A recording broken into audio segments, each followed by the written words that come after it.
সবাইকে স্বাগত জানাচ্ছি আরআইএল অ্যাঙ্গেল চ্যানেল স্কয়ার বার নিবেদিত দেশ সম্প্রতিকে আপনাদের সাথে আছে আমি সোনিয়া হক এবং আজকে আলোচনার বিষয়ে রেখেছি দর্শক রাজনীতি ও রাজনৈতিক সংস্কৃতি।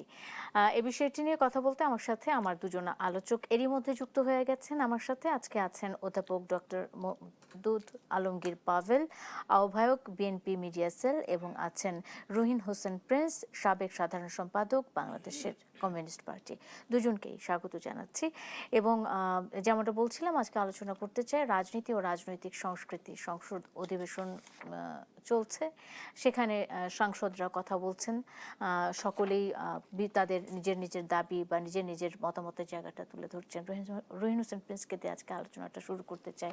যেহেতু রাজনীতি এবং রাজনৈতিক সংস্কৃতি, বাংলাদেশে আমরা বিগত সময়গুলোতে যে রাজনীতি দেখে এসেছি কিংবা অভ্যুত্থান পরবর্তী সময়ে যে রাজনীতির প্রত্যাশা আমরা করেছি, মানে সবকিছু মিলিয়ে যদি ওই সংস্কৃতি থেকে বেরিয়ে এসেছি কিনা সেটা আপনার কাছে জানতে চাই। সবকিছু মিলিয়ে আপনি কি বলবেন? আপনার মতামত, আপনার বিশ্লেষণ দিয়ে আলোচনাটা শুরু করতে চাই।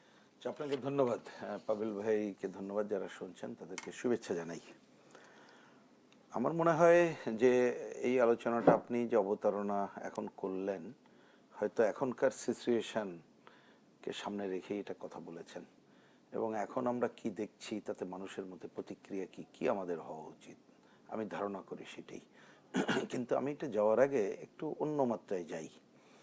দেখেন, এই যে রাজনীতির কথাটা বলা হয় এখন, এইটাকে খুব সরলভাবে ভাবলে, আমি কোনো তাত্ত্বিক জায়গায় যাচ্ছি না, মানুষ কি দেখে দেখে একটা দলকে দেখে, এবং সেই দলটা সাধারণভাবে ভাবে যে ক্ষমতায় গেলে বা ক্ষমতায় না গেলেও তারা মানুষের জন্য কি কি কাজ করতে চায় এবং সেই লক্ষ্যে ক্ষমতায় যেতে চায় বা এইটাই। তো তাহলে তাদের বিহেভিয়ার প্যাটার্নটা কি, এইটা একটা।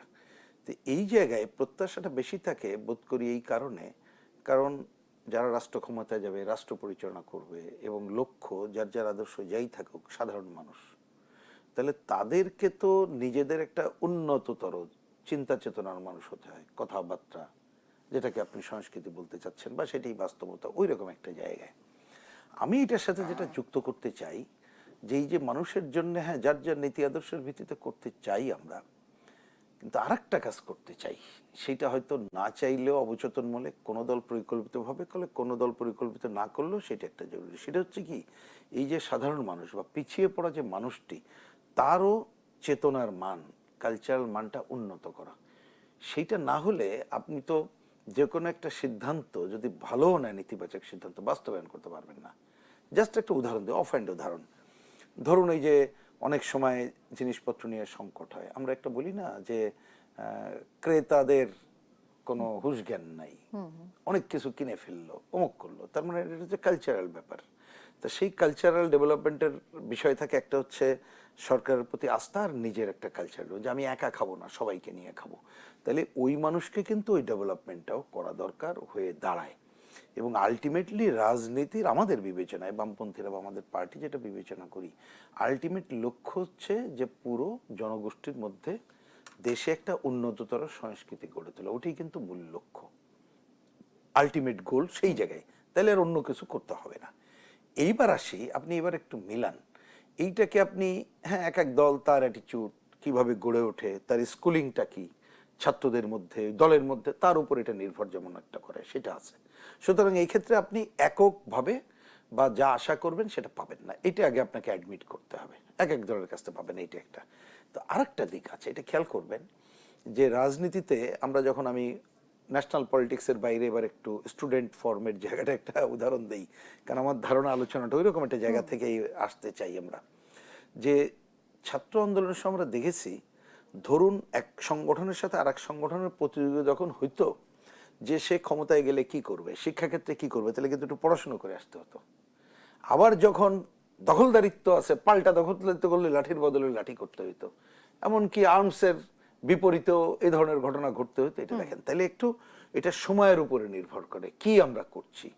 কিন্তু আমাদের বিবেচনায় আমি এই পর্বে এটাকেই যে কনক্লুড করতে চাই, যেটা হচ্ছে যে রাজনৈতিক দল যারা ন্যাচারালি তো পরিচালনা করে বা ওই আদর্শের ভিত্তিতেই কোনো না কোনো দলগুলো গড়ে তোলার জায়গায় যায়, বা তার এক ধরনের অভিভাবকত্ব থাকে, তারা কিভাবে একেবারেই আরো শিশু থেকে শুরু করে স্টুডেন্ট অর্গানাইজেশন, অন্য অর্গানাইজেশনকে কিভাবে গড়ে উঠছে তার উপরেই কিন্তু নির্ভর করে তার আচার আচরণ, অ্যাটিটিউডটা কি হবে। আরেকটা নির্ভর করে প্রেজেন্ট পজিশনটা কি।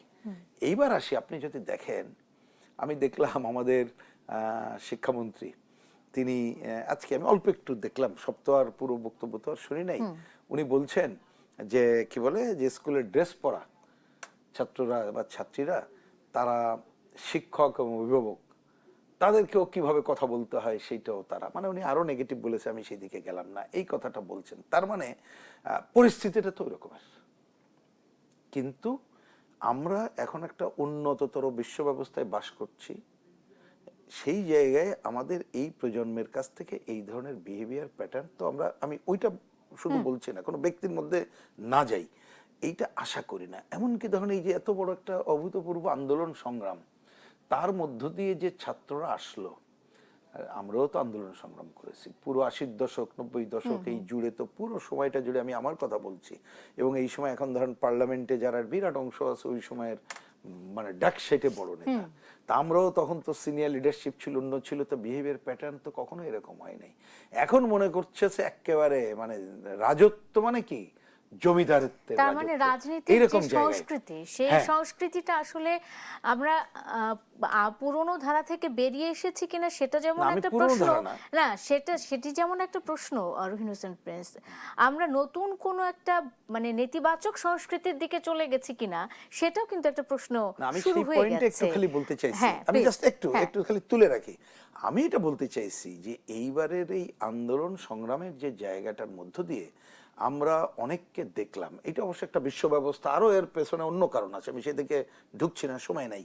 কিন্তু আমরা যেটা দেখলাম যে তাদের পুরনো একবারে, যখন এখন ব্যক্তিগত পর্যায়ে এই সময় আলাপ আলোচনা হয়েছে, দেখেছি পুরনো ইতিহাস, ঐতিহ্য, রাজনীতি, তার ধারাবাহিকতা সম্পর্কে এদের অধিকাংশের কোনো ধারণা নেই। আমি দায়িত্ব নিয়ে কথাটা বলছি, যাদের সাথে কথা হয়েছে এরা হয়তো মুষ্টিমেয় কিছু লেখাপড়া এবং মনে করছে যে এইটাই সব হয়ে এটাই যাবে। সঠিক, এখন এটা জেনারেশনের একটা টান হইতে পারে, হ্যাঁ। কিন্তু ওই যে এই আমরা জায়গা বলি থেকে যে যদি তুলে না আনতে জেনজি পারি, কিংবা এই প্রজন্ম আজ একটা নতুন একটা নাম দিয়েছি, সেই নামটাই আসলে তারা ধারণ করছে এবং তারা ভাবে যে হয়তো বা এটাই সঠিক।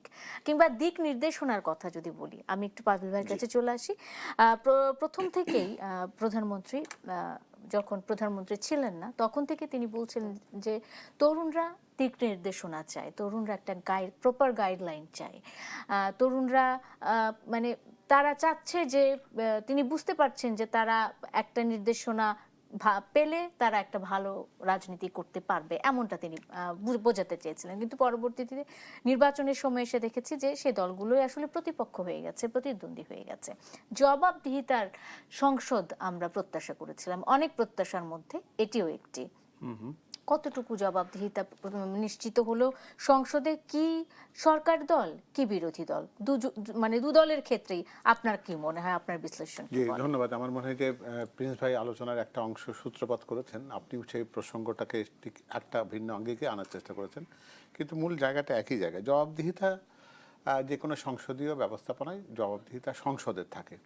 আমি কিন্তু এটাকে সরকারি বা বিরোধী দলকে কিন্তু আলাদা করব না, মানে সংসদ সার্বিক অর্থে জবাবদিহিতার জায়গা আছে। অর্থাৎ এখানে সরকারি দলের কাছ থেকে হয়তো দেশের মানুষ বিরোধী দলের কাছ থেকে আশা করবে যে তারা সরকারের কাছ থেকে তাদের অংশের জবাবদিহিতাটা আদায় করে নেবে। ঠিক তেমনি ওই পারফরমেন্সটা ঠিকভাবে হচ্ছে কিনা বিরোধী দলের পক্ষ থেকে সেটা কিন্তু তাদের জবাবদিহিতা। অর্থাৎ বিরোধী দল জবাবদিহিতা নেবে বলে তারা নিজেরা জবাবদিহিতার ঊর্ধ্বে কথা কিন্তু মনে করার কোনো সুযোগ নেই। অর্থাৎ তারা জবাবদিহিতাটা ঠিক মতো নিতে পারছে কিনা সেটাও কিন্তু তাদের জবাবদিহিতা। অর্থাৎ বিষয়টা এরকম যে আপনি যদি সংসদীয় রীতির মধ্যে যান তাহলে ওইখানে জনগণের কল্যাণের জায়গা কোনটা আছে সেটাকে প্রথমে বোঝার ব্যাপার আছে।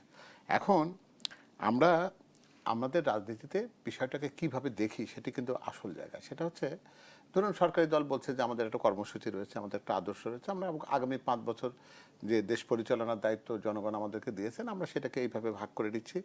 আমরা প্রথমে পুরাতন যে সমস্ত সমস্যাগুলো আছে এগুলোকে চিহ্নিত করব, তারপরে মাঝামাঝি পর্যায়ে গিয়ে সেটাকে একটা জায়গাতে একটা গতিময়তার জায়গায় আনবো এবং একবারে শেষ পর্যায়ে গিয়ে আমাদের নির্বাচনের প্রতিশ্রুতিতে যে কথাগুলো বলেছিলাম সেগুলোর অধিকাংশই বাস্তবায়ন করে জনগণকে বলার চেষ্টা করব যে আপনারা আমাদের প্রতি আস্থাটা রেখেছেন তার এতটা আমি পূর্ণ করেছি।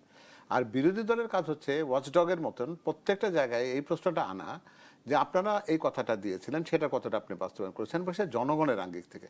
এটা যদি এরকম হয় যে সেটার দিকে না গিয়ে আমি কতটা প্রতিপক্ষকে আক্রমণ করতে পারি, ঘায়েল করতে পারি, এবং সেখানে অর্থহীন বিষয়গুলো যেটা প্রাসঙ্গিকতার মধ্যে নেই, কিন্তু সেরকম একটা প্রসঙ্গকে উস্কে দিয়ে সংসদের গুরুত্বপূর্ণ সময়টাকে আমরা যদি নিই, তাহলে সেখানে বলতে পারেন যে ডিবেট হচ্ছে নাকি সে জায়গাতে ঝগড়াঝাটি হচ্ছে। এই দুটোর পার্থক্য কিন্তু বুঝতে হবে। অর্থাৎ আমি আমার মাইক্রোফোনে কতটুকু সোচ্চার কণ্ঠে দেশের মানুষকে জানান দিতে পারলাম যে আমি কথা বলছি, তার চাইতে অনেক গুরুত্বপূর্ণ হচ্ছে আমি আমার দেশের মানুষের জন্য কতটুকু কথা বলছি, সরকারকে কতটুকু বেকায়দায় ফেলে আমি আমার জবাবদিহিটাকে তার কাছ থেকে আদায় করে নিতে পারছি।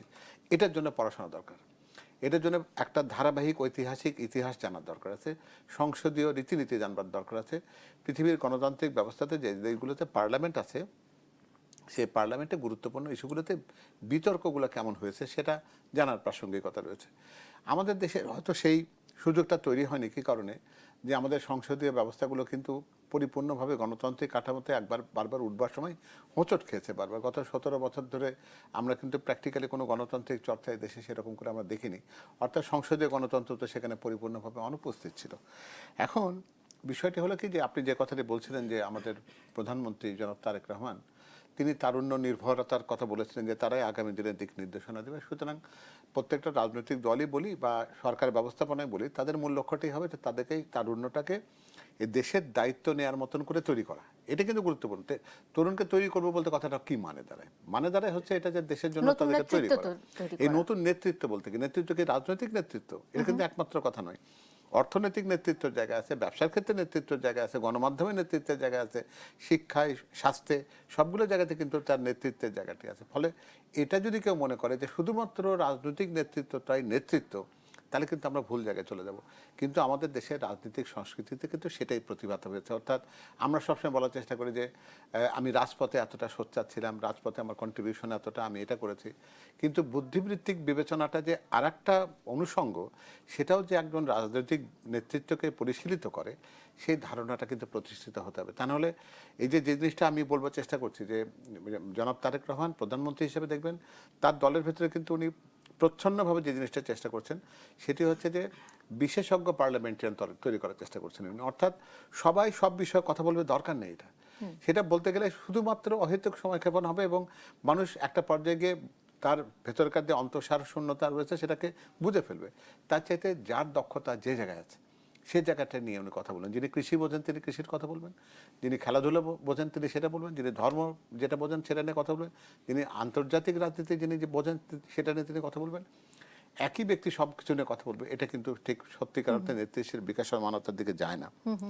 তো এখানে আমাদের কিন্তু একটা জিনিস খুবই মাথায় রাখা দরকার, যে আমরা তাৎক্ষণিক জনপ্রিয়তার লাভটা চাই নাকি দীর্ঘস্থায়ী একটা দীর্ঘমেয়াদী এমন একটা ব্যবস্থাপনা চাই যেখানে সরকার পরিবর্তন হলেও দেশের উন্নতির ক্ষেত্রে জনমানুষের চাহিদার প্রত্যাশা পূরণ করার ক্ষেত্রে কোনো যেন বিচ্যুতি না ঘটে। আমরা যেন প্রতিবাদ যেন এই কথা না বলি। আপনার এই প্রশ্নটাই অধ্যাপক মওদুদ আলমগীর পাভেল, আপনার এই প্রশ্নটাতে আপনাকে আটকে রাখতে চাই এবং এই প্রশ্নটি আপনাকে আমি করতাম কারণ বিএনপি এখন একটা নিরঙ্কুশ সংখ্যাগরিষ্ঠতা নিয়ে সংসদে প্রতিনিধিত্ব করছে এবং এই নিরঙ্কুশ সংখ্যাগরিষ্ঠতা এত বড় একটা দল এইটি আসলে পারবে কি দীর্ঘমেয়াদী, সেই যে আপনি একটা ফলশ্রুতিতে আমরা দীর্ঘমেয়াদী কোনো স্থিতিশীলতা পাবো কিনা প্রত্যেকটা সংকটের জায়গাতে, সেই প্রশ্নটি রেখে যাব আপনার কাছে। একটা ছোট্ট বিরতির সময় হয়েছে, দর্শক একটা বিরতি নিয়ে ফিরছি, দেশ সাম্প্রতিকের সঙ্গে থাকুন।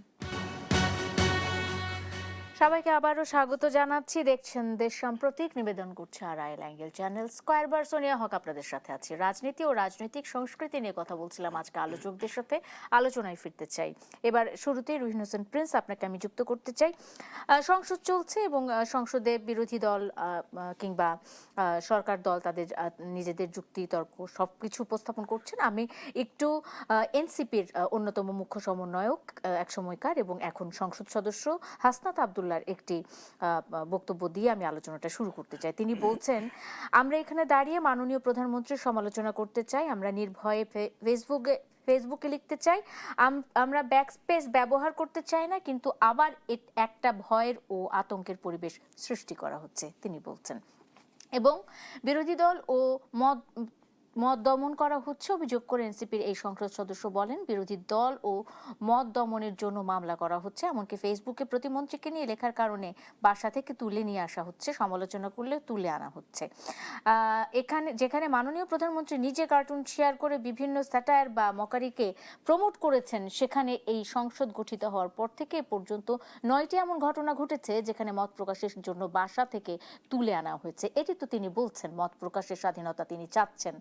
আর সেই সাথে আমি আরেকটু বলতে চাই যে তিনি কিছুদিন আগে আরো একটি সেশনে বলেছিলেন যে বিএনপি সুবিধাভোগী দল, বিএনপি অপরচুনিস্ট দল, অর্থাৎ বিএনপি জুলাইয়ের সুফল ভোগ করছে জুলাইকে বাদ দিয়ে।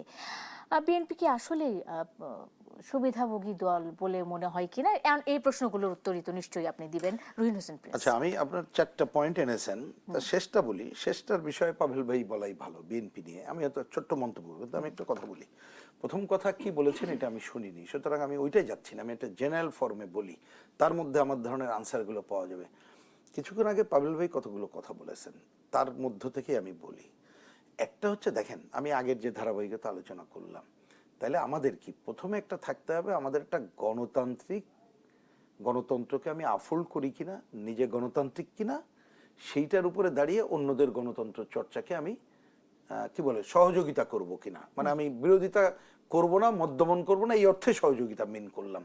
তাহলে সেইটা যদি প্রথম চিন্তা করতে পারি, তাহলে আপনি কিন্তু অনেক কিছু পরিবর্তন করতে পারবেন।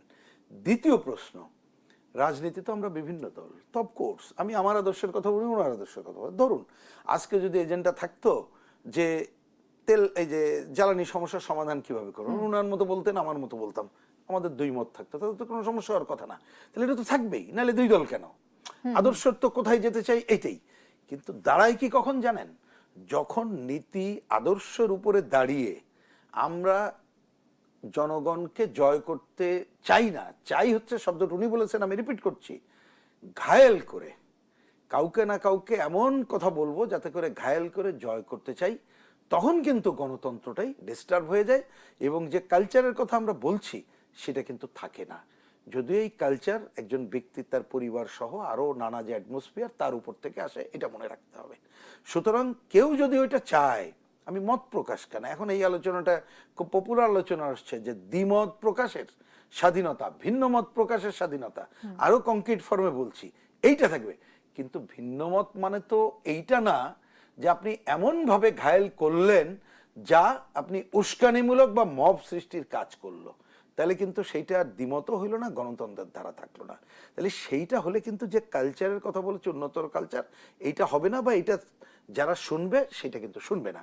এই প্রসঙ্গগুলো দেখেন, পার্লামেন্ট, আমি দেখলাম আমাদের মাননীয় স্পিকার সাহেব, বীর মুক্তিযোদ্ধা, তিনি একদিন বলেছেন, কারেক্টলি বলেছেন, পার্লামেন্ট মানে তার কতগুলো তো ডেকোরাম আছে, কালচার আছে। পার্লামেন্টে কি না কথা বলা যায়। আমাদের দেশে অনেক সিনিয়র পার্লামেন্টারিয়ান ছিল না, ঘোরতর দ্বিমত তাদের সাথে আসে না, কে কতভাবে কথা বলেই যুক্তি দিয়ে তাকে পরাজিত করতে পারতো, মানুষ শিখতে পারতো, সেই কাজ করেছে। কিন্তু এই যে উনি বলেছেন এটা শাহবাগ মনে করলে ভুল করবেন, তার মানে এটা তো কাল পরশু সব হয়ে যাবে তা না, এটা সময় লাগবে, কিন্তু ওই কালচার আফোল্ড করে যেতে হবে বলে আমি মনে করি। এবার আর একটু কথা আমি না বলে পারছি না। দেখুন, যে মব সৃষ্টি নিজেই করে, সে যদি পরে এসে ওই কালচারের বিরুদ্ধে বলে, তখন কিন্তু মানুষকে সে উন্নততর কালচারে নিয়ে যেতে পারে না, মানুষ বরঞ্চ আরো বিরক্ত হয়। তাহলে এইটা মনে রাখতে হবে যে আমি যখন যেটা চাইবো, যেটা দাবি করব, শুরু করতে হবে কিন্তু নিচের জায়গা থেকে। সেইটা না করলে এখন এটা শুরু করা করবে যাবে না। কিভাবে রুহিন হোসেন প্রিন্স? এই মবের যে কালচার বা মবের যে চর্চা, এখন সন্ত্রাস বলছি আমরা, এক সময় জাস্টিস বলে এটাকে জাস্টিফাই করার চেষ্টা করেছি। সেই সময় যদি আমরা না থামাই, এখন সেটিকে কিভাবে আমরা নিয়ন্ত্রণ করব? ভেরি সিম্পল, আমি বলি, প্রথম কথা, সরকার সে যদি ডিসাইড করে আমি মব করতে দেব না, কেউ করতে পারবে না, যদি কেউ করেও তাকে আইনের কাজ মানে দাঁড় করালে দেখবেন এটা বন্ধ হয়ে যাবে। পার্মানেন্ট পারবেন না, এটা উন্নততর কালচার নিতে হবে, তার সময় লাগবে, কিন্তু এটা নির্ভর করে সরকারের আচরণের উপর, পরিষ্কার বক্তব্য। একটু ছোট্ট করে একটা মন্তব্য খালি করি, যেটা বলেছেন, না হলে এটাও ই করবেন, যেটা বলেছেন যে দেখেন যে বিএনপি মানে ক্ষমতাসীন, তাকে সুবিধাবাদী বলা হচ্ছে, এইটা সে কিনা একেবারে না বললেই টকশোতে ভালো লাগে না বলেই খালি অল্প একটু মনে। দেখুন, বিএনপি, আমি মনে করি, ধরুন কমিউনিস্ট পার্টি, বিএনপি এক একটা রাজনৈতিক দল তার নীতি আদর্শ আছে, সেই আদর্শের ভিত্তিতে ভূমিকা নেবে, তার উপরে দাঁড়ায় কার স্বার্থ রক্ষিত হবে তার উপরেই কিন্তু নির্ভর করে আপনি কথা বলতে পারেন। কিন্তু আমি একটা কথা খালি বলি, যেহেতু কালচারের কথা আসলো, আমি এটা প্রত্যাশা করব অন্তত পক্ষে এইবার একটা হচ্ছে, যেমন ধরেন আমি অনেক পজিটিভ দিক আছে, নেগেটিভ দিকও আছে, তো একটা পজিটিভ বলি। ধরেন যে এনারা যে বললেন যে ওই যে কি বলে গাড়ি এবং প্লট এগুলো নেবেন না, তার মানে এটা তো একটা কালচারাল ডেভেলপমেন্টের জায়গায়। অন্য কোনো মাধ্যমে যদি না নেন, আরেকটা কথা, আমাদের যিনি প্রধানমন্ত্রীর দায়িত্ব পালন করছেন, হ্যাঁ ওনার সাথে আমাদের পলিটিক্যালি ঘোরতর অনেক পয়েন্টে দ্বিমত আছে, কিন্তু উনি, আমরা জানি প্রধানমন্ত্রী হলে বা এমপি হলে যে জমিদার তন্ত্র হয়, সেইটা থেকে অন্তত পক্ষে দেখছি যে একটা সাবলীল জায়গায় আসার চেষ্টা করছেন, যার জন্য আমি আগেও টক শুনতে বলেছি, তিনি একজন এমপি ধরলে এমপির এলাকায় যে জমিদার তন্ত্র, আমি এমপির উপস্থিতিতেই নাম ধরেই বলেছি, পাবেল ভাই এমপি না, এই জন্য এটা ওনাকে বললাম না, আমি বললাম যে আপনারা তারেক জিয়া নিয়ে এত উচ্ছ্বাস প্রকাশ করছেন, তা আপনি এলাকায় যে নিজে জমিদার হবেন না, এটা কি নিশ্চিত করতে পারবেন? তাই বলছি এই রকমের কাজের মধ্য দিয়েও কিন্তু অনেক কালচারাল উন্নত করা যায়। সেটা করবে কিনা বিএনপি, সেটা সময় বলবে। অবশ্যই, মানে প্রধানমন্ত্রী নিজে যেটি চর্চা করছেন সেটি তার দল একেবারে তৃণমূল পর্যায় পর্যন্ত চর্চিত হবে কিনা, সেইটাই তার উপরে রাজনৈতিক আমরা উত্তরণ। সবাইকে আবারও স্বাগত জানাচ্ছি, দেখছেন দেশ সাম্প্রতিক, RIL অ্যাঙ্গেল চ্যানেল স্কয়ার বার নিবেদন করছে। আমি সোনিয়া হক আপনাদের সাথে আছি। রাজনীতি ও রাজনৈতিক সংস্কৃতি নিয়ে কথা বলছিলাম। এই অংশে আবারও আমি চলে যেতে চাই অধ্যাপক মওদুদ আলমগীর পাভেল আপনার কাছে, যেটি নিয়ে এর আগে আলোচনাটা শেষ করেছি, ঠিক সেখান থেকে আমি আলোচনাটা শুরু করতে চাই। এই হাসনাত আবদুল্লাহর বক্তব্য দিয়েই আসলে আমরা শুরু করতে চাই। তিনি বলছেন যে আমরা দেখলাম সিলেক্টিভ এক ধরনের বিরোধিতার পরিবেশ তৈরি করা হচ্ছে আমাদের সমাজের, যারা পলিটিক্যাল নিয়ে এলিট শ্রেণীর নারী, তাদের নিয়ে সমালোচনা করা হলে সেটিকে নারী বিরোধিতা হিসেবে দেখা হয়, কিন্তু গার্মেন্ট কর্মী বা গ্রামগঞ্জের মায়েরা যারা অর্থনীতির চাকা সচল রাখতে রাত দিন পরিশ্রম করছে, তাদের যখন গালি দেওয়া হয় সেটাকে আমরা আমলে নেই না। মাননীয় স্পিকার, এ ধরনের সিলেক্টিভ জায়গাগুলো থেকে আমাদের বেরিয়ে আসতে হবে, এবং বিএনপিকে তো এর আগেই তিনি অপরচুনিস্ট দল বলেছেন, এবং সেই সাথে তিনি দ্বিমত প্রকাশেরও স্বাধীনতা চাইছেন। বিএনপি কি কোনোভাবে, সরকার দলকে কোনোভাবে বিরোধী দলকে মত প্রকাশের স্বাধীনতা থেকে বঞ্চিত রেখেছে কিনা? আমার মনে হয় যে বাংলাদেশের ইতিহাসে সরকার দল তাদের সকল ইনস্ট্রুমেন্ট মেশিনারি তার হাতে থাকা সত্ত্বেও এই সমালোচনার নামে, সমালোচনা যেটা বলছি না, অশ্লীলতার শিকার যতটা হয়েছে এবং তার বিপরীতে যে সহিষ্ণুতা দেখিয়েছে, এটা সম্ভবত পৃথিবীর কোনো উন্নত দেশে হয়তো এতটা দেখানো হতো না। তবে সে উন্নত দেশের সংস্কৃতিটা আলাদা, তারা অশ্লীলতা আর মত প্রকাশের স্বাধীনতা দুটোকে একাকার করে ফেলে না। আমাদের এখানে খুবই ইন্টারেস্টিং জিনিস, অর্থাৎ আপনি অন্যের সম্পর্কে যত রকম অশ্লীলতার বাক্য আছে, অশ্লীলতার কার্টুন আছে, অশ্লীলতার ফটোশপ আছে, অশ্লীলতার AI আছে, সব আপনি প্রয়োগ করতে পারবেন। কিন্তু এটা যদি আপনার পরিবারে, আপনার মার জন্য, আপনার বোনের জন্য যদি হয়, তখন আপনি কিন্তু এই জায়গায় সাংঘাতিক রকমভাবে ওই তথাকথিত সিলেক্টিভ বিষয় জায়গাতে আপনি চলে যাবেন। প্রশ্নটি হচ্ছে, দেখুন, বিএনপি সুবিধাভোগী দল কিনা সেটার চাইতে অনেক বড় গুরুত্বপূর্ণ আলোচনা। সেটা হচ্ছে বাংলাদেশে যদি গত 17 বছর, আমরা তো সেটাই হিসাবের মধ্যে রাখি, এই 17 বছরে যিনি এই কথাটি বলেছেন, তাকে 17 বছরের যদি আমি একটা গ্রাফ বলি, ওই গ্রাফের ওনার আবির্ভাব কোন জায়গাতে এসে, 17 বছরের ঠিক 17তম বছরে কিন্তু ওনার আবির্ভাব। আর বাকি এই 17 বছরটি ধরে যে রাজনৈতিক দল বাংলাদেশের মানুষের আশা ভরসাকে জাগিয়ে রেখেছে, স্বৈরাচারের বিরুদ্ধে নির্যাতনের সর্বোচ্চ জায়গাতে সহিষ্ণুতার এক পরাকাষ্ঠা দেখিয়ে মৃত্যু, হত্যা, গুম, মামলা, রিমান্ড সব কিছুতে পর্যুদস্ত হওয়ার জায়গা থেকেও যারা ফিনিক্স পাখির মতন জেগে থেকে গণতন্ত্রকে একটা পরিশুদ্ধ জায়গায় আনবার জন্য সর্বোচ্চ প্রচেষ্টার সাথে সংযুক্ত ছিল, তাদেরকে যদি আপনি সুবিধাভোগী দল বলতে চান, তাহলে আমার মনে হয় যে উনি সুবিধাভোগী দলের শব্দটি বোঝেন না। মানে কারণ আমি যদি একটু অন্য অর্থে বলি, আজকে বিএনপির মতন দল এই রাজনৈতিক পরিবেশটা তৈরি করতে পেরেছে বলে উনি কিন্তু কখনো কি কল্পনা করেছিলেন শিশুকালে যে উনি সংসদ সদস্য হবেন? আমি বলি যে উনি যদি অনেস্টলি, যদি আয়নার সামনে দাঁড়িয়ে চিন্তা করুন যে আপনার কি কখনো মনে হয়েছে যে তিনি কখনো সংসদে গিয়ে সংসদ সদস্যের অবস্থান থেকে কথা বলতে পারবেন? সেই পরিবেশ তৈরি করবার জন্য যে প্রেক্ষাপটটা ছিল, সেখানে বিএনপির অবদানটাকে তিনি যদি বুঝতে না পেরে থাকেন, তাহলে আমার মনে হচ্ছে সুবিধাভোগী কাকে বলে এই ধারণাটি ওনার কাছে পরিশুদ্ধ হয়নি। আর একটা ব্যাপার কি দেখুন, যে এই যে রাজনৈতিক পরিবেশে যারা আজকে শুধু শুধু অপোজিশনে বসছেন একক শক্তিতে, তারাও কিন্তু এতদিন পর্যন্ত ওই জায়গাতে যাওয়ার সুযোগ কখনোই পাননি, যতদিন না পর্যন্ত বিএনপি তাদেরকে হয়তো শুধুমাত্র জোটসঙ্গী করেছে, মার্কা দিয়ে সাহায্য করেছে, অথবা নির্বাচন পরবর্তী পর্যায়ে তাদেরকে একটা সুবিধার জায়গাতে নিয়েছে। তো সুতরাং আমার মনে হয় যে আমরা যে কেমন জানি মত প্রকাশের স্বাধীনতা শব্দটিকে যেমন একটা অর্থহীন জায়গাতে নিয়ে যাচ্ছি, তাতে যেমন এরকম হবে যে অর্থাৎ তুমি যাই কিছু করো না কেন, শ্লীলতা অশ্লীলতা এই শব্দগুলো যেন আমরা আমাদের অভিধান থেকে তুলে দেবো। আমাদের সামাজিক পরিমণ্ডলে আমরা যখন পরিবারে কথা বলবো, সমাজে কথা বলবো, সেখানে শ্লীলতা অশ্লীলতা থাকবে না। আমরা স্লোগানের নামে এমন শব্দগুলোকে বলবো যেটার অর্থ বাচ্চারা জানবে না, অথচ সেই শব্দগুলো নিয়ে চিৎকার করে কথাবার্তা বলবে। তারা কি একবারও চিন্তা করেছে যে স্লোগানে যে শব্দটি খুবই জনপ্রিয়ভাবে তারা ব্যবহার করে, এই কুৎসিত শব্দ জোড়া, সেটাকে তার মাকে বলতে পারবে যে মা এই শব্দটির মানে কি? আমি বলবো হাসনাত সাহেব আপনারা বলুন কথা, কোনো সমস্যা নেই, কারণ আপনাদের সেই মুক্তকণ্ঠ হওয়ার জন্য তো এই রক্তত্যাগ বলুন বা আত্মত্যাগ বলুন সব কিছুকে দিয়েই তো আপনাদেরকে ওখানে নেওয়া হয়েছে। কিন্তু আপনারা দয়া করে সিলেক্টিভ হবেন না, আপনারা সার্বজনীন হওয়ার চেষ্টা করুন, বুঝবার চেষ্টা করুন যে বাক্যবান, যে অশ্লীলতার তীর আপনি প্রতিপক্ষের দিকে ছুটছেন, সেই অশ্লীলতার তীরটা যদি কখনো আপনার পরিবার দিকে আসে, তাহলে সেটিকে সহ্য করবার মতো সহ্য শক্তি আপনার আছে, নাকি তখন আপনি আবার সেই প্রচণ্ড বিরোধর্পে হুঙ্কার দিয়ে বলবেন যে না এগুলো মানি না, অথবা মবকে বলবেন যে রাজুতে আয়। ঠিক সেই ডাক দেওয়ার মতন অবস্থার দিকে চলে যাওয়ার জন্য যদি আপনি সেই যুক্তিকে খাড়া করেন যে সিলেক্টিভ হব না বলে আমি রাজুতে আয় বলে ডাক দিচ্ছি, তাহলে কিন্তু তাকে কিন্তু আত্মবিশ্লেষণটা করতে হবে। তা নাহলে একসময় ভাব কি জানেন, ওই মব সংস্কৃতির বিরুদ্ধে জনগণের একটা জনরোষের একটা সংস্কৃতি তৈরি হবে, যখন মবতন্ত্র কিন্তু পালাতে পথ পাবে না। তাদের শক্তির জায়গাটা যদি মব যদি তাদের শক্তির মূল ভারকেন্দ্র হয়, তাহলে সেই জায়গাতে বলবো যে তাদের বোধহয় নিজের থেকে আত্মবিশ্লেষণটা করা দরকার। ভুল পথে যাচ্ছে তারুণ্য, এই তারুণ্যকে ভুল পথে নেওয়ার জন্য দায় কিন্তু তাদের উপরে সবচেয়ে আগে আসবে। কারণ আপনি 1, 2, 3, 4 বলে পরের যে বিচ্ছিরি শব্দগুলোকে আপনারা আমদানি করেছেন, ক্যাম্পাসকে প্রকম্পিত করেছেন এই শব্দগুলো দিয়ে, এই শব্দবানগুলো একসময় কিন্তু বুমেরাং হয়ে আপনাদের দিকে আসবে। অপেক্ষা করবার কোনো প্রয়োজন নেই, খুবই অচিরেই সেটা হবে। এই জায়গা থেকে মুক্ত হওয়ার পথ হলো একটাই, যে মুক্ত চিন্তা, শুদ্ধ বুদ্ধি, এগুলোকে একখানে করে অন্তত এই জায়গাতে আসুন। অশ্লীলতা শ্লীলতার সাথে এই তথাকথিত বাক স্বাধীনতাকে একাকার করে ফেলবেন না। আর সংসদের অতি মূল্যবান সময়কে অন্তত নিজের দায়বদ্ধতা দায়িত্বের জায়গা থেকে জনগণের জন্য কী করছেন সেটিকে প্রমাণিত করার জন্য প্রত্যেকটা বাক্য চয়ন করুন।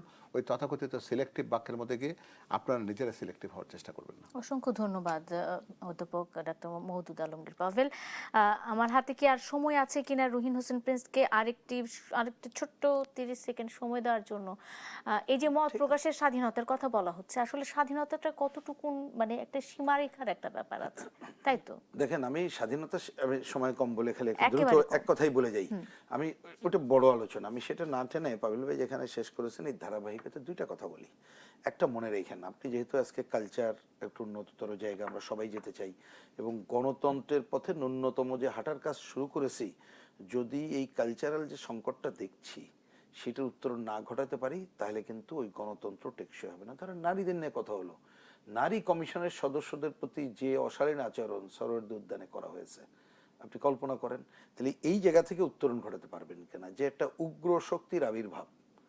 আপনি দেখেন এই যে এখনো জঙ্গি শক্তি দেশকে অস্থিতিশীলতায় ফেলতে পারে, এই আলোচনাগুলো আসছে এবং এই ধরনের উগ্র কর্মকাণ্ড যদি থাকে তাইলে ন্যূনতম গণতন্ত্রের পথে হাঁটাটাই কিন্তু ব্যাহত হবে এবং আজকে যে কালচার, উন্নততর কালচার নিয়ে আলোচনা করছি সেটাও সংকটে পড়বে। শেষ কথা হচ্ছে, আমরা যে তরুণ প্রজন্মের প্রতি অনেকে নিশ্চয়ই আমাদের ভরসা করতে হবে, কারণ তারাই তো এখন জনসংখ্যার বেশি এবং আগামী দিনে তারা ভূমিকা পালন করবে। কিন্তু এই সময়কালে তাদের মধ্যে যে নেতিবাচক উপসর্গগুলো আমরা দেখলাম, তার থেকে যদি আমরা তাদেরকে বের করে নিয়ে আসতে পারি, তাহলে কিন্তু ওই গণতন্ত্রের পথে হাঁটা শুধু ব্যাহত হবে না, আমরা আরেকটা নবতর সংকটে যাব। সেটা আমরা মোটেই আকাঙ্ক্ষা করি না। আকাঙ্ক্ষিত নয়, আমাদের প্রত্যাশা অবশ্যই তরুণ প্রজন্ম নতুন রাজনৈতিক সংস্কৃতি তৈরি করবে, যেটি হবে ইতিবাচক সংস্কৃতি। অসংখ্য ধন্যবাদ অধ্যাপক মওদুদ আলমগীর পাভেল এবং রুহিন হোসেন প্রিন্স, দুজনকে ধন্যবাদ জানিয়ে দর্শক আজকের মতো শেষ করছি। RIL অ্যাঙ্গেল চ্যানেল স্কয়ার বা নিবেদিত দেশ সাম্প্রতিক। আপনাদেরও ধন্যবাদ। শুভরাত্রি।